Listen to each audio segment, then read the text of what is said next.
Welcome back. We're talking about how you, all of us, can negotiate a pay raise. So we brought our expert in studio, Tina Fox, to tell us how we can do just that. Okay, we talked about the common mistakes people make and why they don't get pay raises. Now we're going to give them tips on how to get that pay raise. Correct, absolutely. Okay. So first and foremost is make sure that you have a good game plan of exactly what you've done for the company. Mm-hmm. Show them specific examples of, when we had this project, I completed it earlier, or I saved the company some money in doing so. I was wanting to take a look about how we can have a reward on behalf of that. I like it. Right? Yeah, it reminds me of my kids when they come to me. I did my chores. I have straight A's. They're great negotiators. Yeah, right. I'm like, yep, you are doing everything. Yep, and going beyond the Call of Duty. Yep, you deserve the pay. And also to look at when you are having a sit down with your manager, and maybe it's a review of your work performance, or it's a monthly one-on-one, that you discuss what is the goals for the next month or for the next review. So then you know exactly and specifically what it is that you are expected to do, and then do it and try to go above and beyond that. I love that. That's we deal with important. a generation of entitlement, and they don't go above and beyond so many times. Yeah. And some do, and some do. I experience that as well.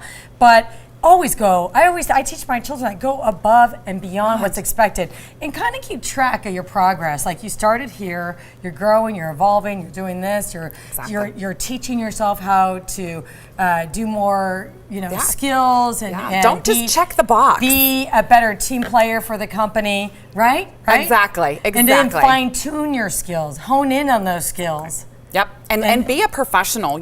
So for instance, when I first got into my industry, huge. Be professional. Yeah. I went and looked outside of my company, telling me what certifications can I get in staffing to become a professional. So I was able to get 2 certifications on my own that then are going to give me some leverage to say, not only do I have a great work ethic and I've done these things and I've completed these projects, however, I also went on my own time to become a professional certified staffing professional. And now I even know even more about that. So once again, that gives you some value to the organization. And so it's definitely, but you have to go seek that. You have to do that yourself. You have to want that. How important is it for your coworkers to like you? I think it's very important because you have influencers in the company around you, right? You have decision makers and influencers. And I think a lot of people pay a lot of attention to the actual decision maker, right? Their management or their leadership, where actually your peer group is very much the influencers. They have a lot to say to help and say, well, gosh, Tina really could do this project, or Taylor was really great last time. Tina's got a great attitude. Yeah, Tina and takes we love the bull by working the with her. horns, and she makes every situation pleasant. Yeah. You love to see Tina when you walk in the door. Exactly. So it's always that positive perception, and it's that being happy. There's numerous times people always say, Tina, every time I meet you, you're always happy, you're smiling. I'm like, well, you got to love what you do, but you got to have that because other people can feel it then, right? What about the Debbie Downers? Because I feel like every workplace has the Debbie Downer. Yeah, I always find it a challenge, I say, if you're in the workplace, to understand the Debbie Downers and find out what it is. Is it a perception that you can help change for them? But is it your job to change them, or should they go to the workplace changed? They should go to the workplace changed. I mean, this isn't a place where you work on yourself on your own time. You come to work, you're be a professional. Unless it's affecting you as a team, then I would say take that leadership opportunity to help the Debbie Downer become positive, and then you can once again show that in your review. Look what I was able to do with Debbie Downer. Yeah. And also, especially, I'm looking towards management. There's Debbie Downers who aren't fixable, so then that's a whole nother story. That's a whole nother story. Yeah. Yeah.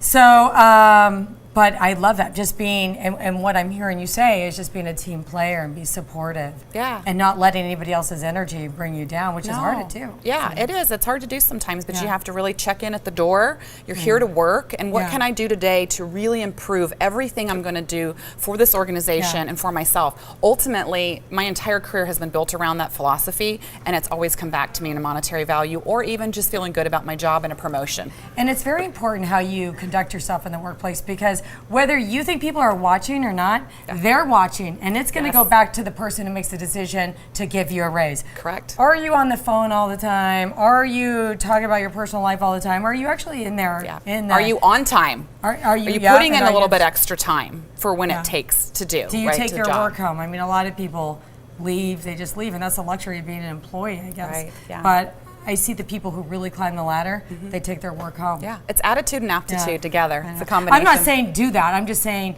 the people who really, I feel, get ahead are willing to give more than what's expected. Right, exactly. And with that comes increases in salaries, and with that comes increases in career opportunities, which mean increase in salary, right? So sometimes I think we're so focused on the money piece, we forget to say, well, what's my career path? If I go management, there's going to be money attached to my new position. And you've got a good position here, and what comes after that? You make that position successful, well, that's a stepping stone to get to a higher paid position. Exactly. Right. Exactly. I love it.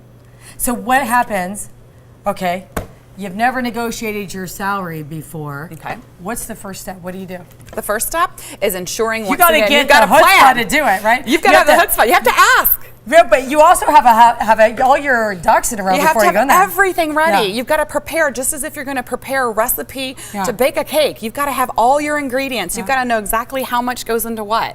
You've got to be able to realize that 49% of people don't even ask. The first step is just, like you said, to have the chutzpah to ask. But ask. I would say is it important to talk and show the value, show what you've done? Yes. Talk about what you'd like to do You have and then to. ask? Or do you ask and then back it up with a substance? I usually say show what you've done and then ask. Bam! That's Bam. good strategy. That's the trick. What else? Here's what I've Are done. you supposed to and wear a here's what- certain color? You know, Floss your teeth? there is, I would just say, is be genuine, be true, Look be professional. honest. Exactly. Always positive, always smile. It's heart-wrenching and nerve-wracking to go in and negotiate a salary on a new position or to negotiate a pay raise. But, as the market tightens up and professionals are in demand, it's okay. You've got to know it's okay. What about if it's a startup company and you just know you've done your homework, because you're supposed to do your homework? Is there capital is there funding to give raises? Right. May not be again on the actual money piece, but what about work-life balance? What about the fact that they give once a week free, bring in free food for the teams, or they go out and provide some assistance for you for tuition reimbursement of some nature? Maybe they give you a car allowance for gas, or they give you a gas card once a month. There's so many factors that you can look at the total compensation plan. And then I would say for the person who's going into a new company like that is make a game plan that in 30 days, if we do this, this is what we would look at. In 90 days, if we reach this goal as a company and me and my profession, let's look at what this would be and get that in writing and then come back with it. I even think it's even the values there. If you hang with a startup company and you help make that startup company successful, that goes with you for your whole career. Exactly. That's a career launcher. That's a career launch. That's a career But get it in launch. writing. Get it in writing that you expect these things, and but you have to also, if you expect, you have to deliver. Yep. Above and beyond. Yep. Good advice, Tina. Thanks. Good advice. You Always bet, Taylor. a pleasure having you on the show. Always a pleasure to be here.